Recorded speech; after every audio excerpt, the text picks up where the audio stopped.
are curious. What can you do with an iron pot, a mirror, and some creativity? Let's find out. This inventive young man from a rural area turned everyday items into a solar-powered generator. He started with an iron pot and mirrors. Drawing a grid on a large mirror, he cut it into small pieces and glued them inside the pot. When he placed it in the sunlight, it generated enough heat to instantly burn paper. But he didn't stop there. Off to the scrapyard he went, salvaging a phototransistor from an old TV. He replaced the iron pot's core with the phototransistor, glued it in and added some wires. He then built a support frame and added a solar-powered light bulb. For the final test, he connected a fan, water pump and light strip to his solar generator. And guess what? They all sprang to life under the sunlight.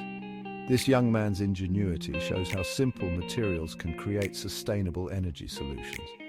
Pretty cool, right?